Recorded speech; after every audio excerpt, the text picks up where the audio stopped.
Welcome to another Friday night. This is On Fire Family, and this is another yacht shopping happy hour. Cheers. Cheers.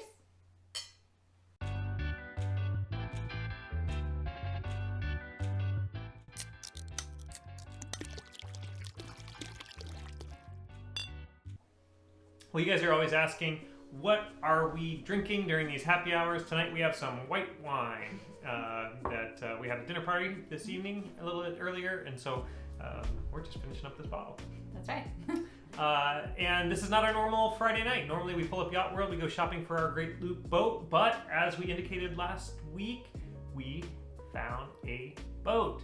So it has been a crazy busy week. So we just wanted to update you on what that boat buying process is like, at least 1 week after signing a contract to buy a boat, and what we're kind of facing and what we're going through. So the next steps are personal inspection and survey and sea trial.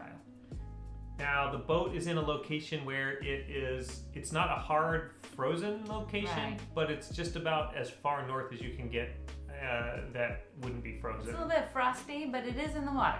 So we need to get it out of the water and de-winterized and surveyed.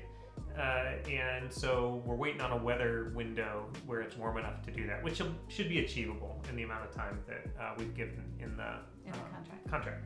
And then put back in the water. And then put back in the water, and then sea trial.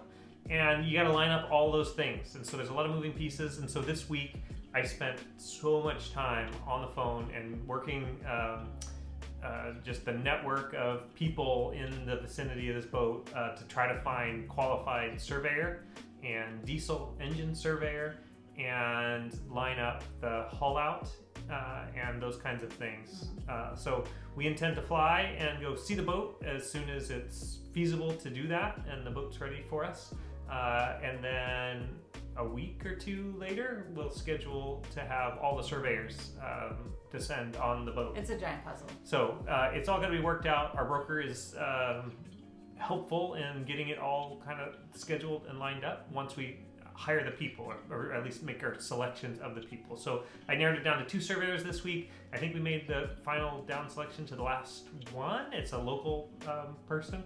For the diesels, we couldn't find a local expert in the types of diesels that this boat has, and so we're going to need to pay to have a diesel mechanic travel to the boat, and coordinating all that just makes my head explode. It just to get weather and a yard and a mechanic and us and 2 brokers and the seller and The seller doesn't live there. to have the sea trial done, it just it seems nearly impossible. But we made it this far. You guys have hung with us over a year of making these videos. We found a boat. We're working on getting all that stuff lined up. We've applied more formally for insurance now that we have, we're getting close-ish. And so we knew the general range of boats we could get insured, but we wanted to run numbers on this exact model and year of boat. And so that got done this week, which is a big step. Yeah. We're starting to do our own research on the model and common problems, and so we're on users forums and there's some diesel websites that specify you can go look up the exact diesels and find out different things you ought to look for on survey of boats that are of this vintage. I haven't told you this, but like my mom is like totally into looking up everything on this boat.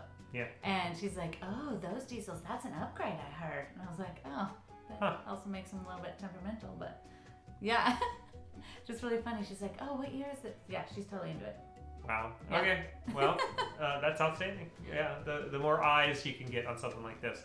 But so far, it appears to be a good boat in a good location and as advertised so far. And we're pushing forward. So we have, hopefully, next week we should hopefully report like some timing. That would be the next big step. So we got all the people lined up so we know who's doing what. Now we need to schedule the when that's happening, and unfortunately it's going to have to do with weather, which is real difficult to predict. So we can walk the boat when it's frozen and in the water. That's no problem. We'll just be cold and uncomfortable. So as long as the boat is ready for us, then we can fly and do our personal inspection of the boat. and then we'll proceed to the formal survey and sea trial. Mm-hmm. And that can happen in a day. So maybe it'll get hauled the day before, and then do the exterior survey and put it back in the water and do the sea trial. Unclear whether it needs to be re-winterized where it sits right now. Probably will be for safety, just in case it's going to be don't want cold anything to coming break. up. And so that's probably the deal. Pull it out, under-winterize it, put it back in, sea trial it, re-winterize It will it. be worth the peace of mind for sure. Yeah. Doing it this early. But we will let you know how that goes. Exciting! Thank you for coming along this long, watching so many yacht shopping happy hours. We really appreciate it. Thank you for sending in so many recommendations of boats and asking questions. There was a question this week about our broker's role in that process, insurance and things, and those are great ideas for videos that as yacht shopping ends that we can make, because we've learned a lot over this past year about all of those aspects, and so that's a great recommendation. We appreciate it. So we'll make some videos on those types of things coming up. And we'll tell you more about the boat as she becomes ours. We're just a little nervous about sharing all the details when it's not like a done deal and locked It's down. not that we don't trust you, but it's that we don't trust you. Yeah, just like one or two of you. Anyway, thank you so much. We'll see you next Friday night. Cheers. Cheers.